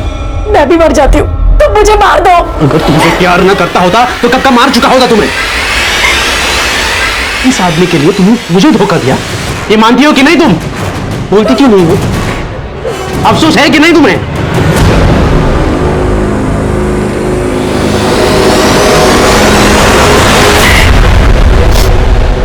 देखो तुम डरो मत, मैं हूं ना, मैं तुम्हें इस मर्डर चार्ज में फंसने नहीं दूंगा। सर माधव का एड्रेस यूपी के मऊ का है। मैंने मऊ पुलिस को अपडेट कर दिया, शायद वो लोग भागकर वहीं जाने की कोशिश करें। माधव के कॉल रिकॉर्ड से कुछ मिला? सर माधव का फोन कल रात करीब 2 बजे के आसपास बंद हुआ था। 2 बजे? 2 बजे के दौरान ही उस रेड एसयूवी को रोड पर देखा गया था। लेकिन सर वो एसयूवी वहां से किस डायरेक्शन में गई इसका पता नहीं चल पा रहा। और सर माधव के कॉल रिकॉर्ड में एक नंबर मिला है जो आज सुबह से बंद है। किसका नंबर है? सर ये नंबर एक चिमनी नाम की औरत का है। ये उसका फोटो सर। सर इस चिमनी का नंबर आगरा के एड्रेस पर रजिस्टर्ड है, लेकिन ये नंबर कल मुंबई में एक्टिव था और रात 11 बजे इसी नंबर से माधव को फोन किया गया था। मुंबई में चिमनी का फोन कहां पर एक्टिव हुआ था? जोगेश्वरी में। जोगेश्वरी में जहां चिमनी का फोन एक्टिव हुआ था वहां पर चिमनी और माधव के बारे में पूछताछ करो और यूपी पुलिस को आगरा भेजो चिमनी के एड्रेस पर। Okay sir. ये ले खा। अरे इस बार कुछ नहीं मिलाया मैंने, खा ली ना। मुझे आप पे भरोसा नहीं है, मुझे पापा के पास जाना है। पापा के पास जाना है ना, तो फिर खा ले। ये ले।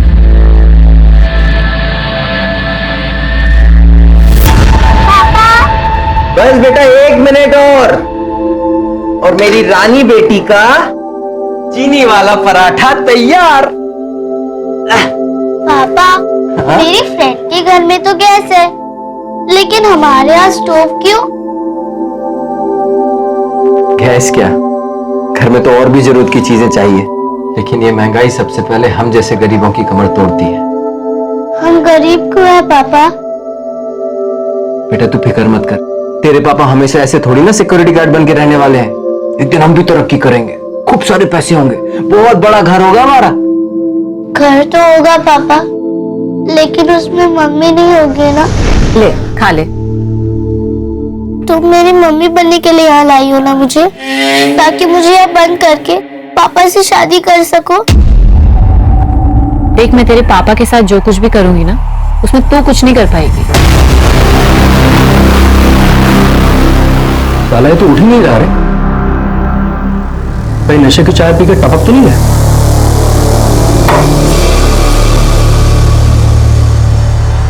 जिंदा है अभी तक, पर आगे का कदम उठाने के लिए इसको उठाना तो पड़ेगा। सर सोमेश के अलावा जो रवि नाम का दूसरा गार्ड बेहोश था, इसको होश आ गया।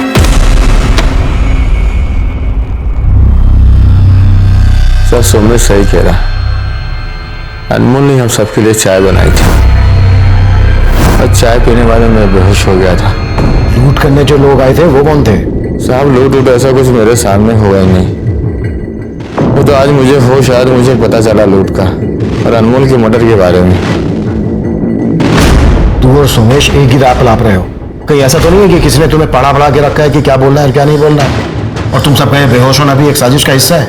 ऐसा कुछ नहीं, हम जो कह रहे हैं वो सही है साहब।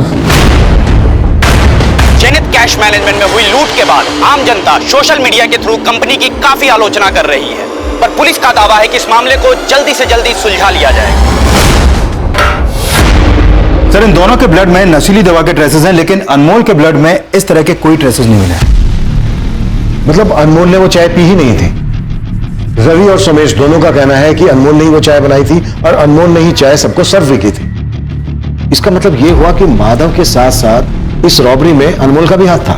लेकिन सर मर्डर अनमोल का हुआ है और माधव फरार है, तो हो सकता है कि ये पूरा प्लान माधव को, जिससे हमारा ध्यान अनमोल पे जाए। और हो ये भी सकता है कि ये अनमोल माधव का या फिर किसी और का कोई ऐसा राज जानता हो जिससे क्रिमिनल्स को खतरा हो भी सकता है। विकास इस अनमोल का भी बैकग्राउंड चेक करो, आई एम श्योर इसके मर्डर के पीछे कोई बड़ी साजिश है। सर माधव का फोन अभी अलीबाग में ऑन हुआ है, ये नंबर अभी भी वहीं एक्टिव है।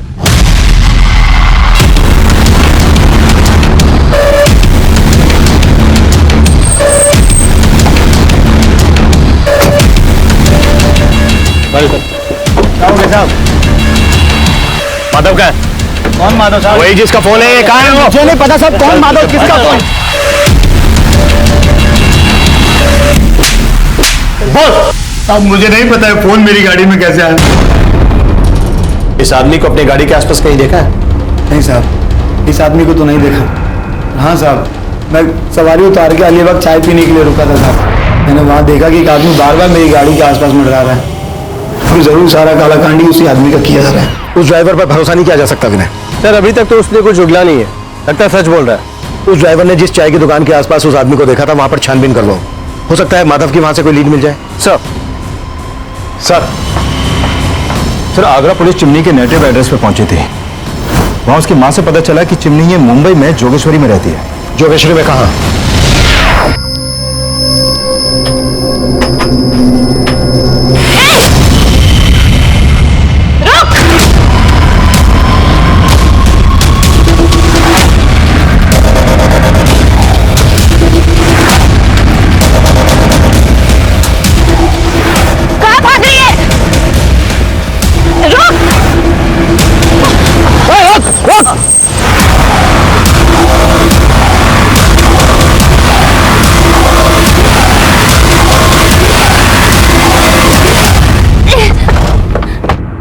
अंदर कोई नहीं। वो बहुत गंदी आंटी अंकल, वो मुझे यहाँ ले आई। मुझे पापा के पास भी नहीं जाने दे रही। मुझे पापा के पास जाना है। बेटा आपके पापा हैं कहाँ हुए? आंटी बोली कि पापा का एक्सीडेंट हो गया। साहब मेरे को नहीं पता माधव कहाँ है। वो तो मैंने वो खबर में देखा था टीवी में कि माधव जहाँ काम करता है वहाँ बहुत बड़ी लूट हो गई थी साहब, और माधव भी लापता है। मैं उसकी बेटी को इसीलिए ले आई थी, मेरे को लगा कि आप उसको परेशान करेंगे। माधव के साथ क्या रिश्ता है तेरा? साहब मैं वो माधव से बहुत प्यार करती है साहब, और माधव अपनी बेटी से। मैंने उसकी बेटी के साथ कुछ गलत नहीं किया है साहब। मैं तो उसका ख्याल रख रही थी, उसे खाना खिला रही थी साहब, उसकी माँ जैसी थी मैं साहब। लेकिन उसकी बेटी मेरे को पसंद नहीं करती थी साहब। मैं ये सब करके उसका दिल जीतना चाहती थी, ताकि जब माधव वापस आए तो उसे ये सब देखकर अच्छा लगे, और वो भी मुझसे शादी बनाना चाहे साहब। योगिता, जब तक ये सच ना बोलते ना, हाथ रोकना मत।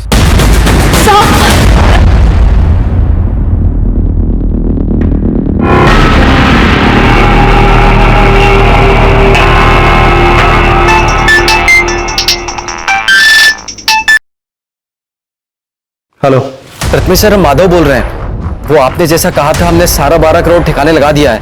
साले माधव तू? गाली मत दीजिए सर, वो गलती हुआ जो अनमोल को मार दिया। अभी आगे बताइएगा क्या करना है, हम आपको थोड़ी देर में फोन करते हैं।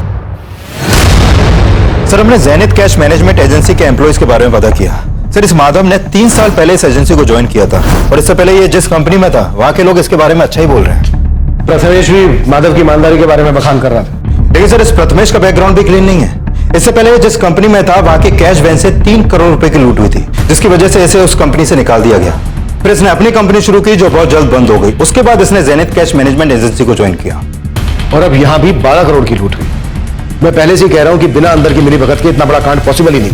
लेकिन सर इस मिलीभगत में अनमोल की भूमिका को भी समझना होगा। सर अनमोल ने 10 महीने पहले इस एजेंसी को ज्वाइन किया था, और ये लोग भी बोल रहे हैं कि अनमोल नहीं, चाहे मैं नशीली दवा मिलाई थी। और सर अनमोल के कॉल रिकॉर्ड में एक ऐसा नंबर मिला है जिस पर वो रेगुलर बात करता था, लेकिन अभी वो नंबर बंद है। किसका नंबर है? सर ये नंबर इस रजनी सिंह के नाम पर रजिस्टर्ड है। ये अनमोल इस रजनी से काफी टच में था। माधव चिमनी के साथ टच में था, और अनमोल इस रजनी के साथ टच में था। हो सकता है चिमनी ने माधव को और रजनी ने अनमोल को हनी ट्रैप किया हो, और इन दोनों लड़कियों का इस रॉबरी के मास्टरमाइंड से कोई कनेक्शन हो। सर हमने प्रथमेश के मोबाइल नंबर को सर्वेलांस पर डाल रखा था। अभी उसको अलीबाग के पीसीओ से कॉल आया था, और कॉल करने वाला अपना नाम माधव बता रहा था। सर माधव मुझे फंसा रहा है, मैं सच बोल रहा हूँ सर, मेरे कहने पे कुछ नहीं हुआ है सर। सर मुझे नहीं पता कि उसने मुझे फोन क्यों किया। मुझे पता है कि तू माधव की पैरवी क्यों कर रहा था। अनमोल भी तेरे साथ इस प्लानिंग में शामिल था ना? क्यों मारा उसको? सर मैंने अनमोल को नहीं मारा, मैंने किसी को नहीं मारा। आप मेरी बात समझने की कोशिश करिए। माधव की गर्लफ्रेंड चिमनी और अनमोल की गर्लफ्रेंड रजनी, इनसे क्या कनेक्शन है तेरा? सर मैं किसी चिमनी किसी रजनी को नहीं जानता हूँ। जहाँ पर तू पहले काम करता था वहां पर 3 करोड़ की लूट हुई थी। बोलते ये भी झूठ है? नहीं बोलो झूठ है। सर मैं मानता हूँ कि वहां पे भी लूट हुई थी, लेकिन उसमें भी मेरा हाथ नहीं था सर। अवार, जब तक ये सच ना बोले ना तो साले। सर मेरी बात सुनिए सर। सर मुझे सर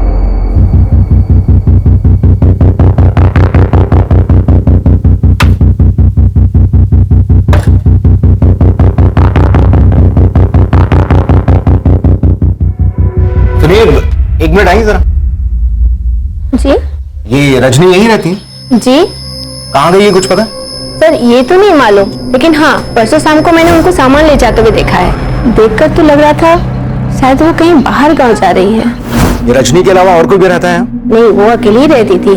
ठीक है, thank you. Rajni security guard Anmol की गर्लफ्रेंड थी, वही अनमोल जिसका रॉबरी के दौरान मर्डर हुआ था। और रजनी चिमनी, माधव और प्रथमेश के बाद प्राइम सस्पेक्ट बनकर हमारे सामने आई थी। और अब माधव के साथ साथ हमें रजनी की भी तलाश थी। रजनी को ढूंढने के लिए हम मुंबई के taxi, auto, bus stand, railway station, हर उस एरिया को स्कैन कर रहे थे जहां से वो शहर छोड़कर भाग सकती थी। वहीं माधव का पता लगाने के लिए हम अलीबाग के उस पीसीओ वाले एरिया को भी खंगाल रहे थे जहां से प्रथमेश को कॉल किया गया था। चिमनी और प्रथमेश से की गई लगातार पूछताछ के बावजूद भी कोई कामयाबी हमारे हाथ नहीं लगी। और अब जो इन्फॉर्मेशन हमारे सामने आई उसने फिर से हमारी सारी कोशिशों को नाकाम कर दिया। सर मैं कॉल बैक करता हूं। माधव की लाश मिली है अलीबाग में, और अलीबाग के पीसीओ से माधव ने ही प्रथमेश को कॉल किया था।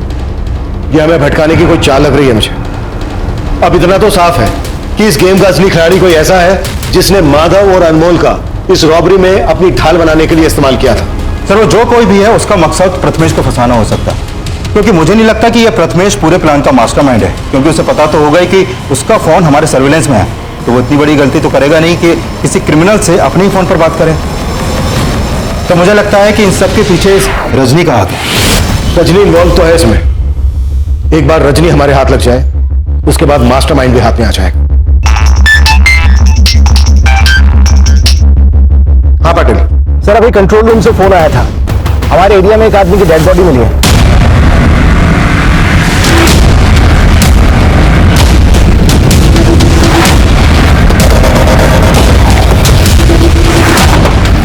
लाश को इसी सूटकेस में भर के यहाँ डंप किया गया है। सर पर किसी ने भारी चीज से वार किया है। हमारी सारी टीम 12 करोड़ के रॉबरी केस पे लगी हुई है और अब ये मर्डर केस। विकास, एक टीम बनाओ, इस केस पे लगा दो, मुझे अपडेट देते रहना और पता करो ये कौन है। शायद इसकी मिसिंग कंप्लेंट किसी थाने में फाइल की गई हो। Right sir. आईपीएस बनने का सपना था ना तुम्हारा, लेकिन तुम एग्जाम भी नहीं दे पाई। कैसा लगता है ये सोच के कि अब तुम आईपीएस नहीं लेकिन एक भगोड़ी एब्सकॉन्डिंग क्रिमिनल हो? सर, रजनी से जुड़ी एक इन्फॉर्मेशन मिली है। मुझे इन्फॉर्मेशन नहीं, रजनी अंदर चाहिए पाटिल। सर, ये इन्फॉर्मेशन रजनी को जेल के अंदर लाने वाली हो सकती है।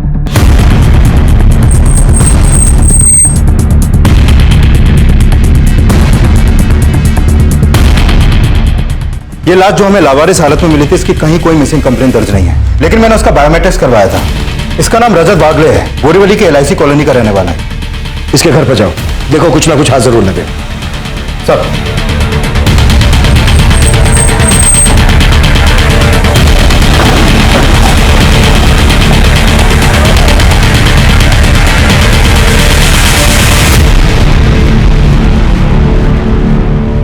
सर, मेरा इस लूट से कोई लेना देना नहीं है।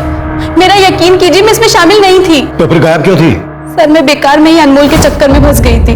उसने कहा था कि उसे 1 करोड़ रुपए मिलने वाले हैं। सच? 1 करोड़? मजाक कर रहा है क्या? कौन देगा तुझे 1 करोड़? है एक सीक्रेट, इस बार ना बहुत बड़ा हाथ मारने वाला हूँ, उसके बाद ना अपनी लाइफ सेट है। सर, अनमोल ने अपने दोस्तों के साथ मिलकर ये लूट प्लान की थी। उसने मुझसे कहा था कि लूट के हिस्से का पैसा वो मुझे लाकर देगा, लेकिन कोई नहीं आया और अनमोल का मर्डर हो गया। सर, मैं बहुत डर गई थी, इसलिए अपनी मौसी के यहाँ आ गई। अनमोल ने अपने किन दोस्तों के साथ मिलकर ये सब प्लान किया था? सर, मुझे इस बारे में कुछ भी नहीं पता। मैं सच कह रही हूँ सर, मुझे कुछ नहीं पता। सर, यहाँ कल से ताला लगा हुआ है। रजत भाई अपनी बीवी के साथ यहाँ रहते थे। लेकिन सर बात क्या हुई? हमें रजत की लाश मिली है। लाश? हाँ। ये रजत की बीवी कहाँ होगी अभी, कुछ मालूम है तुम्हें? सर उसके बारे में तो मुझे नहीं पता, लेकिन एक दिन पहले जब मैं यहाँ पे आया था तो रजत की बीवी मुझसे बोली आज जॉगिंग पे नहीं जाएंगे, उनकी तबीयत ठीक नहीं है। और सर उसके बाद शाम को मैं यहाँ रजत को मिलने आया था, लेकिन उनकी बीवी ने बोला कि वो घर पर नहीं है। इसका मतलब वो झूठ बोल रही थी मुझसे।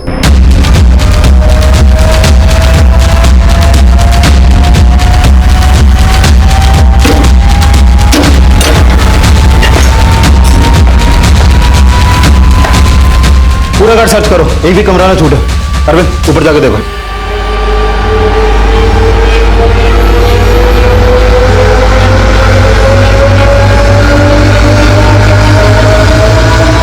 ये रजत की वाइफ? जी सर, ये रजत की वाइफ और ये रजत है।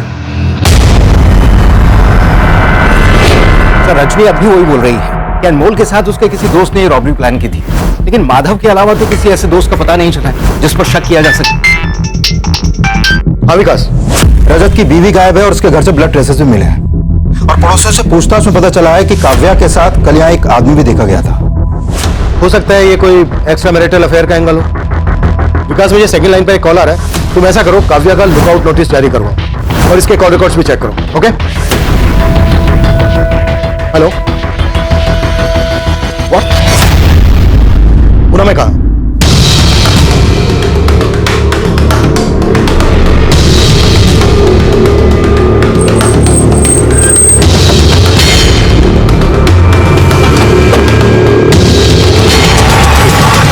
रुपये का पेटी इधर मिला था मेरे को। साहब मैं तो अपनी जमीन पे रोप करने के वास्ते आया था, तो इधर गीला मिट्टी देख के मेरे को थोड़ा सा कुछ लगा कि इधर गीला कैसे? मेरा जमीन मैंने खोदा नहीं तो फिर किसने खोदा? मैंने खुदाई किया साहब। देखो तो उसके अंदर पैसे का पेटी। ये तो सोच में पड़ गया कि मेरी जमीन पे इतना पैसा किसने गाड़ा। अब इतना पैसा देख के तो एक बार मेरे दिल में भी थोड़ा लालच आ गया था, लेकिन साहब उसके अंदर उसके ऊपर मैंने कंपनी का नाम देखा लिखा हुआ और पेपर में पढ़ा था, मैंने कुछ कंपनी में चोरी बीरी कैसा पढ़ा था, वो हिसाब से फिर मैंने आपको खबर किया। आपको इसका जरा भी अंदाजा नहीं है कि कोई आपके खेत में इतना सारा पैसा क्यों गाड़ेगा? मैं क्या बोल सकता हूँ साहब, मेरे को तो कुछ समझ में नहीं आ रहा है। सर पुणे पुलिस ने उस ट्रंक के कैश की काउंटिंग की, उसमें तकरीबन 6 करोड़ रुपया था, जबकि लूट हुई 12 करोड़। पाटिल, इससे भी बड़ा सवाल यह है कि रॉबर्ट्स ने इतना सारा पैसा यहाँ पर क्यों और किस मकसद से गाड़ा? हो सकता है वो इसी एरिया का रहने वाला हो और यहाँ पर रहकर इस पर नजर रख रहा हो। एक काम करो पाटिल, इस एरिया का डंप डेटा निकलवाओ। हो सकता है कोई ऐसा नंबर हाथ लग जाए जो रॉबरी के वक्त मुंबई में एक्टिव हो। सुनो,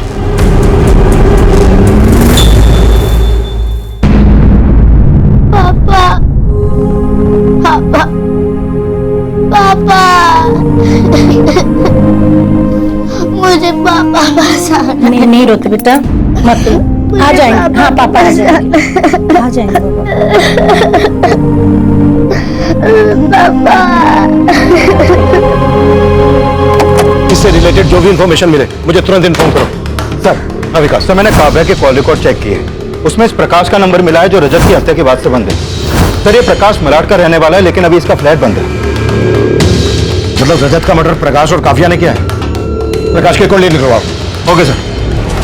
12 जून 2017 की रात को हुई 12 करोड़ की रॉबरी और मर्डर के बाद उस दौरान सामने आया रजत वागले मर्डर केस भी कई चौंकाने वाले खुलासों से भरा था। रजत की बीवी काव्या और उसका दोस्त प्रकाश अब भी फरार थे। एक तरफ हम उनकी बैकग्राउंड चेक कर रहे थे, वहीं दूसरी तरफ हम उस एरिया का डंप डेटा भी स्कैन कर रहे थे जहां लूट के 12 करोड़ में से 6 करोड़ एक गरीब किसान के खेत में गाड़कर छिपा दिए गए थे। और अब जो हमारे सामने आया वो हमारी सोच से भी परे था। सर पुणे के शिवाजी नगर के डंप डेटा में जहां पर वो ट्रंक मिला था, इस हिस्ट्री शीटर रमेश शिंदे का नंबर मिला है। पता चला है कि रॉबरी के वक्त इसका नंबर मुंबई में एक्टिव था और रॉबरी के बाद से बंद आ रहा है। यानी इस रॉबरी में इस हिस्ट्री शीटर रमेश शिंदे का हाथ है? सर इस रजत वागले मर्डर केस का भी तो इससे कनेक्शन हो सकता है। वो कैसे? सर रमेश के कॉल रिकॉर्ड्स में हमें इस प्रकाश का नंबर मिला और पता चला है कि 1 साल पहले तक प्रकाश और प्रथमेश आपस में टच में थे।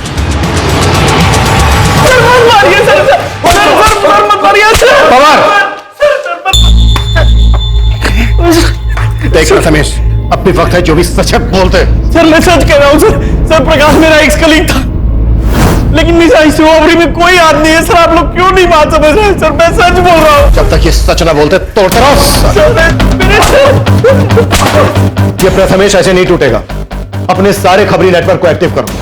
कैसे भी करके प्रकाश, काव्या और हिस्ट्री शीटर रमेश शिंदे का पता लगाओ। ये सब एक ही थाली के चट्टे बट्टे हैं। क्लियर? ऑफ।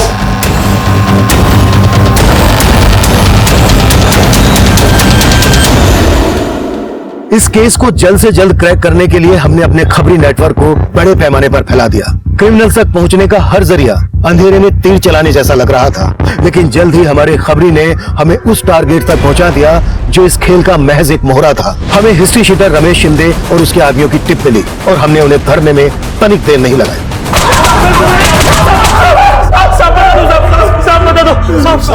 सब हमने तो सिर्फ लूट की थी। मुझे सब करवाने वाला प्रकाश है साहब। यह है जेनिथ कैश मैनेजमेंट एजेंसी का बोरीवली सेंटर। बाकी का पैसा कहां है?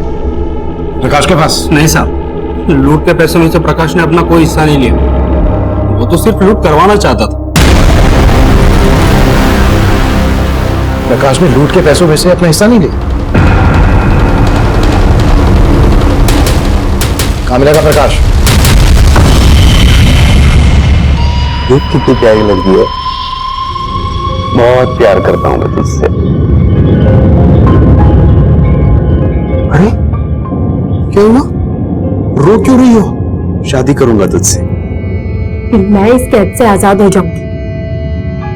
मेरा बस चलेगा ना, अपनी जान दे दूंगी मैं। काव्या, प्यार करता हूं मैं तुझसे। तू समझ नहीं पाई मेरे प्यार को काव्या। मैं नहीं जानती थी सर कि प्रकाश ने कोई रॉबरी प्लान की थी। अब तुम ये भी कहोगी कि तुमने अपने पति का मर्डर प्लान नहीं किया? तुम दोनों ने मिलकर ही मारा ना रजत को? काश साले पहले खिड़की से आता था तो दरवाजे से आने लगा। अरे मैं खिड़की से ही आ रहा था। मेरे मेरी काव्या का गला दबाया। अरे मेरी काव्या मुझसे जा सकती है, मुझसे नहीं।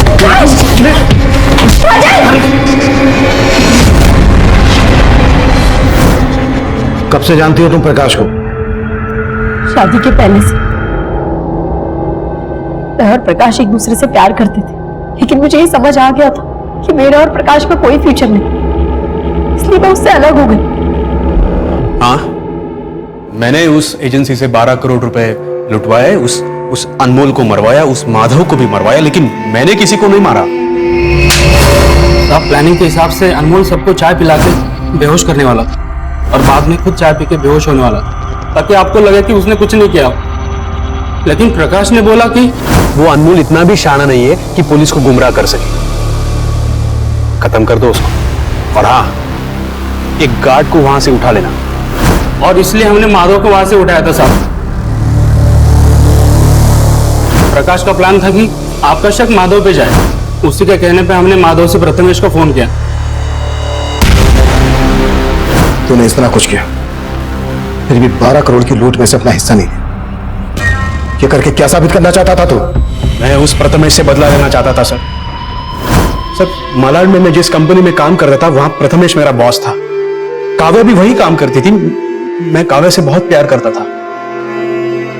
पता नहीं अचानक क्या हुआ, उसके घर वाले उसे लेके पुणे चले गए और मेरा और काव्या का मिलना बंद हो गया। मैंने प्रथमेश से कहा कि मेरी भी ट्रांसफर करा दो अपने पुणे के ऑफिस में, लेकिन वो माना ही नहीं। अगर मैं वहां जाता तो मैं काव्या को मना लेता, दोनों की शादी होती, लेकिन वो हुआ ही नहीं। प्रथमेश की वजह से उसने वो रजत के साथ शादी की। उस प्रथमेश की वजह से ना काव्या मेरी जिंदगी से चली गई। जुनून जब किसी इंसान के सर चढ़ जाए तो वो सही गलत का फर्क भूल जाता है। ये काफी हैरान कर देने वाला था कि 12 करोड़ की लूट करने वाले मास्टरमाइंड प्रकाश ने अपने लिए कोई हिस्सा नहीं मांगा था, जबकि इतनी सारी रकम देखकर एक ईमानदार आदमी की भी नीयत डोल सकती है। वहीं आज हमारे देश में उस गरीब किसान गणेश जैसे लोग भी हैं जिनकी ईमानदारी से हमें सबक लेना चाहिए। लेकिन इस केस में माधव ऐसे षड्यंत्र में मारा गया जो उसकी बेटी रानी के अनाथ होने की दुखद दास्तां बन गई। अपने सीनियर इंस्पेक्टर अभिमन्यु जिंदल आप लोगों से विदा लेता हूं। आपसे फिर मुलाकात होगी एक नए केस के साथ। देखते रहिए क्राइम पेट्रोल 10 तक। मकसद बताना नहीं, बचाना है। क्राइम पेट्रोल के ऐसे ही मजेदार एपिसोड्स देखने के लिए हमारे चैनल को सब्सक्राइब करें